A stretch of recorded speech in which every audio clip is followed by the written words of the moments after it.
জনাব তারেক রহমান যদি এই ভুল পুনরায় করেন, যদি জনগণের সাথে প্রতারণা করেন, এই বাংলাদেশে বিএনপির রাজনীতি জনগণ থেকে বিচ্ছিন্ন হয়ে পড়বে।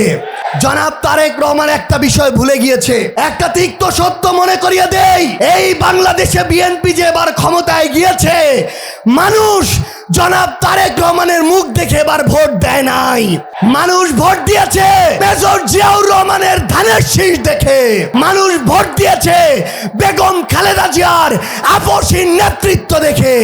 2024 সালের জুলাই অভ্যুত্থানের পরে আমরা ভেবেছিলাম যারা বিগত 16-17 বছর ধরে স্বৈরাচার সরকারের দ্বারা জুলুমের শিকার হয়েছে তাদের অন্তত একটা শিক্ষা হবে।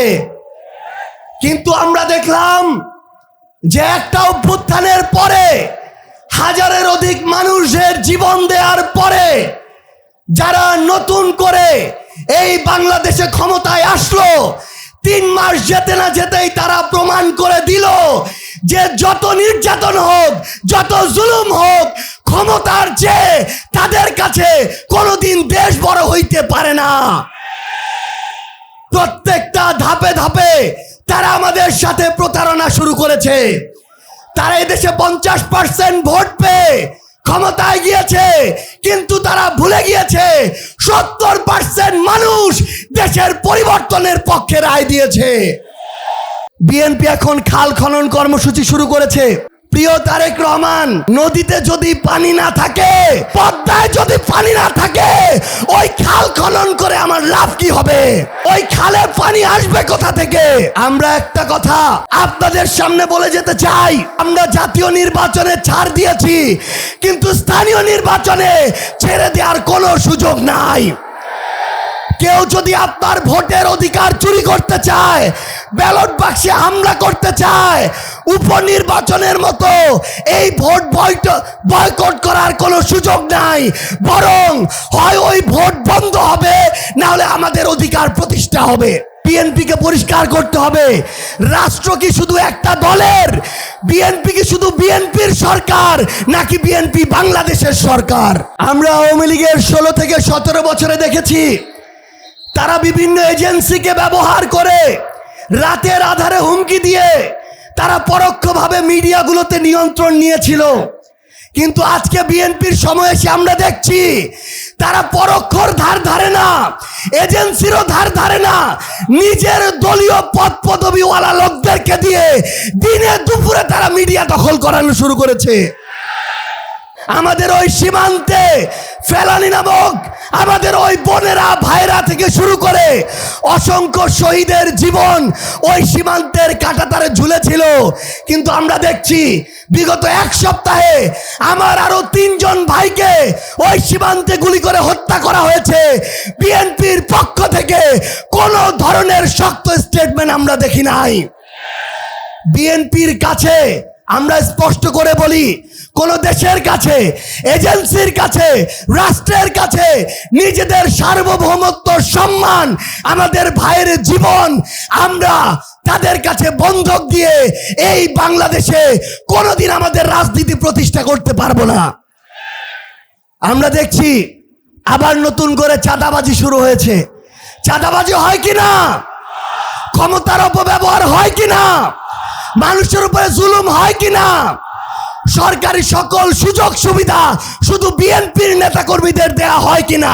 আমাদের গণভোটের রায় বাস্তবায়ন করতে হবে, আমাদের জুলাই সনদ বাস্তবায়ন করতে হবে, সংস্কার করতে হবে। আধিপত্যবাদ মেনে নেওয়া যাবে না, এবং এই বাংলাদেশে আগামীর মানুষের আকাঙ্ক্ষা থেকে 1 চুল পরিমাণ সরে যাওয়ার স্পর্ধা দেখানো যাবে না। সবাই ভালো থাকবেন। ইনকিলাব, ইনকিলাব, ইনকিলাব, ইনকিলাব। ক্ষমতা না জনতা, আপোষ না সংগ্রাম, দালালি না রাজপথ।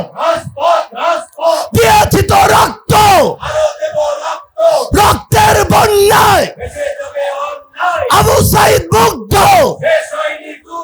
শেষ হয়নি যুদ্ধ। তুমি কে, আমি কে? হাদি, হাদি। তুমি কে, আমি কে? আমরা সবাই হাতি হব, যুগে যুগে লড়ে যাব। ইনকিলাব ইনকিলাব। আসসালামু আলাইকুম ওয়া রাহমাতুল্লাহ।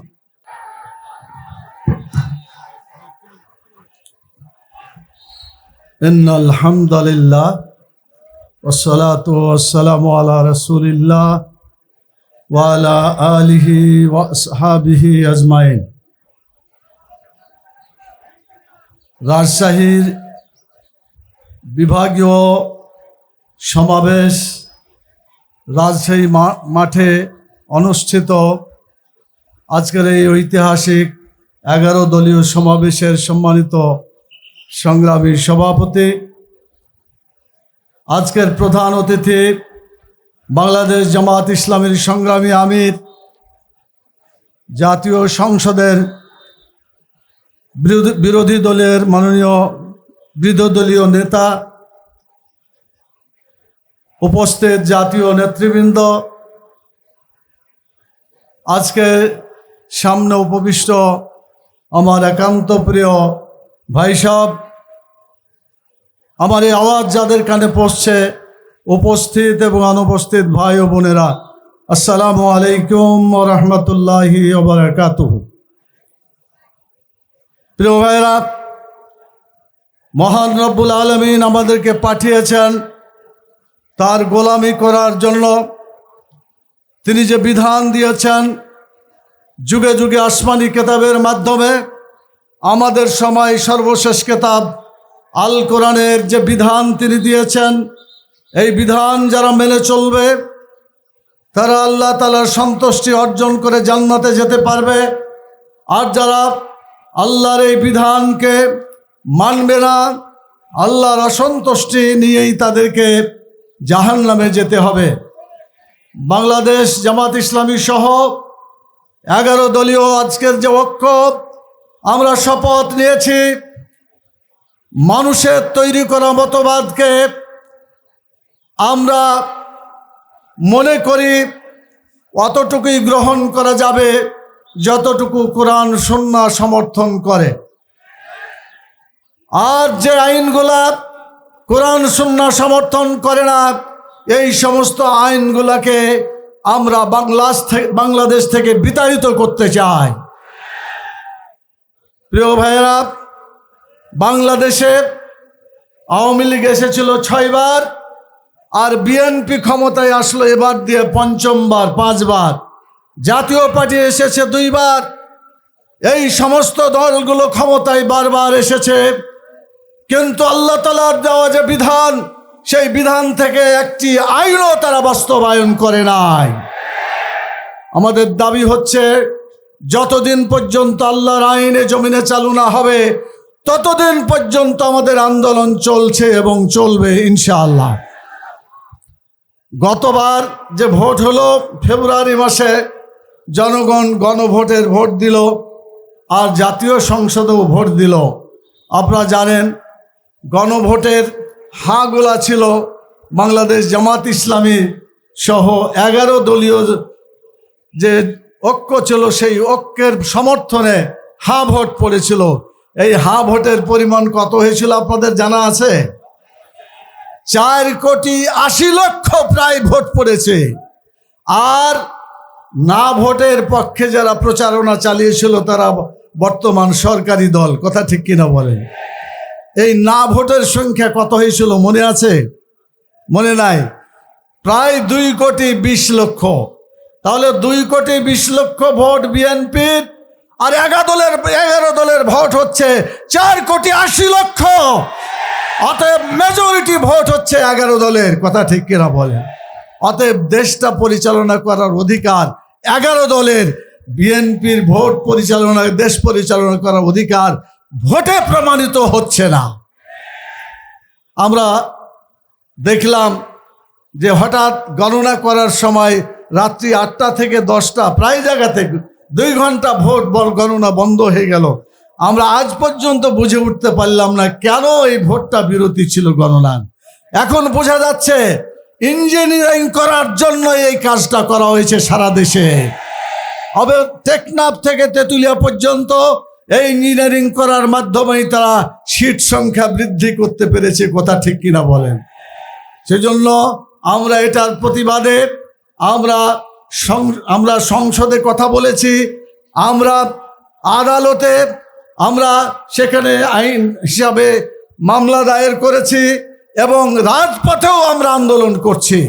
যতদিন পর্যন্ত জনগণের গণভোট এই সরকার না মানবে ততদিন পর্যন্ত বাংলাদেশে শান্তি প্রতিষ্ঠা হইতে পারে না। সেই জন্য আমরা বলেছি যে গণভোটটা মেনে নেন। গণভোটের যে রায় ছিল সেই রায় অনুযায়ী যদি প্রথম দিনে শপথ নেওয়া হতো, প্রধানমন্ত্রী হওয়ার জন্য, এমপি হওয়ার জন্য সংসদের ভোটটা মানা হলো, কিন্তু জনগণের কল্যাণের জন্য, জনগণের অধিকার প্রতিষ্ঠার জন্য যে গণভোট, সেই গণভোটের রায় তারা মানলেন না এবং তারা শপথ গ্রহণ করলেন না, কথা ঠিক কিনা বলেন? তারা 4,80,00,000 ভোটারের সাথে গাদ্দারি করেছে, বিশ্বাসঘাতকতা করেছে। যতদিন পর্যন্ত এই রায় না মানবে এবং জুলাই যোদ্ধাদের যে দাবি করা হয়েছিল সেই সময় অনেক পরিশ্রম করে সংবিধান সংস্কার করার জন্য যে কাজটি করা হয়েছে, যতদিন এটা না মানবে ততদিন পর্যন্ত বর্তমান সরকারি দলের শান্তি প্রতিষ্ঠা করতে পারবেন না।